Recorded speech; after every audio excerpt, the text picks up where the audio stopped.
solen glimmer i aldrig så dansar dig då i.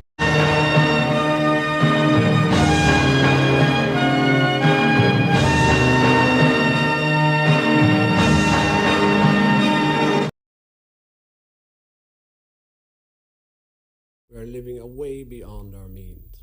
Welcome to Irish History. Finally, the finale of this Irish perspective of the Vietnam War. Now, let's get into it. It was in November 1968. Negotiations really went underway between the United States and North Vietnam in Paris, which had been stalemated for years. Now, with Nixon president, he followed the Vietnamization policy to give the South Vietnam Army the burden of the war. The United States withdrew as many troops as possible to limit the casualties. It succeeded, with battle fatalities falling from 300 a week in 1968 to 1 a day in 1972. North Vietnam had to ease off the pressure as well. As mentioned previously in a video, in May 1970 was the invasion of Cambodia, and this was Nixon's most dramatic act in his early presidency, and the intention? Stop communist infiltration and destroy their bases. And because of the expansion of the war in Cambodia, it created the greatest anti-war protests in the United States since LBJ was in office. But the new Minister of External Affairs, Patrick Hillary, argued increased involvement in Cambodia of both sides to the Vietnamese conflict could only hinder the negotiations already in progress, further increase instability in Southeast Asia, and bring great suffering to civilian populations concerned. In the following year, and after South Vietnam incursion into Laos, Hillary did not go far in his remarks, stating, "Feel any purpose is served by recriminations against one side or the other. It would be a distortion of facts to say that escalation of the war is altogether the responsibility of one side." William Fay, the Irish ambassador to the United States, died suddenly in 1969 and was replaced by William Warnock, but he did not report on the Vietnam conflict much. In 1970, Ireland, the Vietnam conflict seemed to have faded from importance since it was rarely brought up in the Dáil business by the opposition. But a different conflict was brought to the Dáil's attention: Britain's own Vietnam War, as the conflict in Northern Ireland was referred to at times. But with the Cambodian invasion fresh in people's minds, Nixon went on a European tour in autumn 1970. Nixon's final stop was a holiday visit to Ireland to do research of his Quaker ancestry on his mother's side, who are buried in the Quaker burial ground at Hodgestown near Timahoe, County Kildare. And Nixon did a speech. Here is the clip of that speech.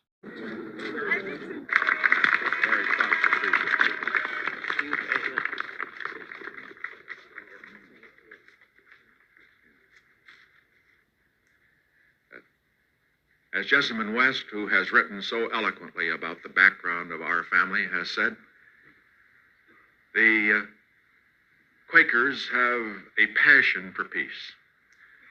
My mother was a pacifist. My grandmother was a pacifist. Jessamine's mother was. Her grandmother. Her grandfather. Going back as far as we know. And I know that if they were here today, that they would reflect the views that I am now going to express.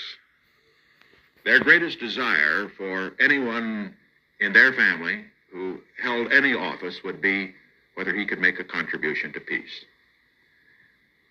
Needless to say, as the President of the United States, I have many responsibilities and many goals. Goals, not just personal goals, but primarily goals for our country. But I can assure you, the greatest purpose and the greatest goal I have, and the greatest purpose and the greatest goal the American people have, is to play a role to bring peace not only to America, but to all the world. That is what we want.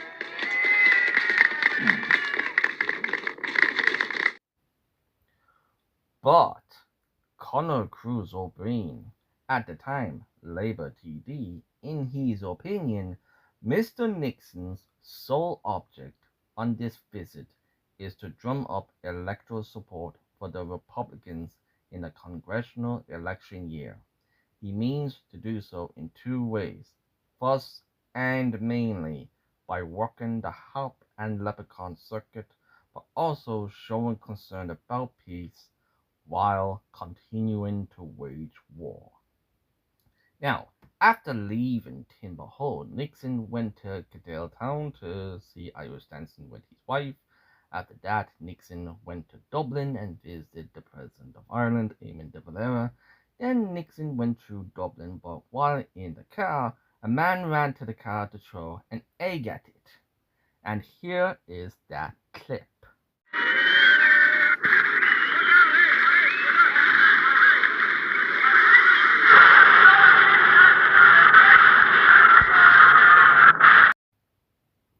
Eventually, Nixon met the tea-shocked Jack Lynch.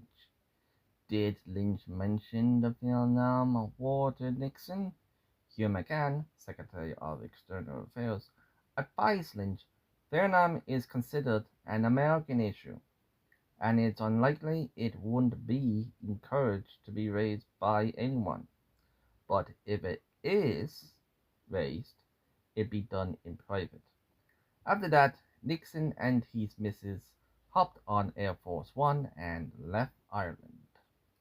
Then, in 1971, in Washington, Lynch and Nixon met again, and they hardly talked about Vietnam. In May 1971, Ireland was almost involved in the Vietnam War. How, you might say? Well, during the Paris peace talks, South Vietnam proposed the prisoners of war be interned in a third-party neutral country. An aide Benoit sent by the United States to Ireland, asking Ireland to be one of the third-party countries to take part in the scheme. And because this was an unresolved issue between the United States and North Vietnam, the United States could not fully disengage from the war. The aid memoir was delivered by Sorensen of the U.S. Embassy, and it was noted, a favorable reaction from us would be appreciated at the highest level in the United States. But by McCann observations, it is a huge logistical difficulty, and also noted Hanoi might accept the offer. Now, the aid memoir concluded would place responsibility for non-fulfillment directly on the North Vietnamese government. McCann did wonder if this meant the approach to Ireland was a ploy in a propaganda war against Hanoi. The open offer could be projected as a humanitarian gesture to end the conflict in Vietnam, but if Ireland was to refuse, it could be held against us, since Sweden made an offer. Now keep Sweden in mind, I will get back to them later. It was pointed out by Sorensen that with the internment of United States internees in Ireland, it would bring tourism from the internees' friends and family. Now, Ireland did ratify the Geneva Conventions 1949, which provide third-party internment, but Ireland also had not made any legislation provision for any implementation. Also, the legislation may not be constitutional. The North Vietnamese had about 14 or 1500 United States prisoners, and it was hoped North Vietnamese prisoners will be held by communist countries. So if Ireland and communist blocs made a positive offer like Sweden, then the proposal would be a reality. What did Ireland do? Made contact with Sweden about the offer they made. But Sweden actually didn't make an offer. McCann found it extraordinary Nixon and other senior Americans would publicly say Sweden made an offer when they didn't. McCann assessed the best course of action was Ireland to say that there was no legislation which would allow third-party internment, but in an event the proposal could be considered unless 2 or 3 non-belligerent countries made the same offer. But with consultation between the Taoiseach Jack Lynch and Minister of External Affairs Patrick Hillery, Hillery instructed McCann to tell Sorensen it be a legal and constitutional difficulty, as well it would breach habeas corpus and right of liberty in the Constitution, and the European Convention of Human Rights wouldn't cover the case. So the matter was dropped. And that is all for now. Slán in ish.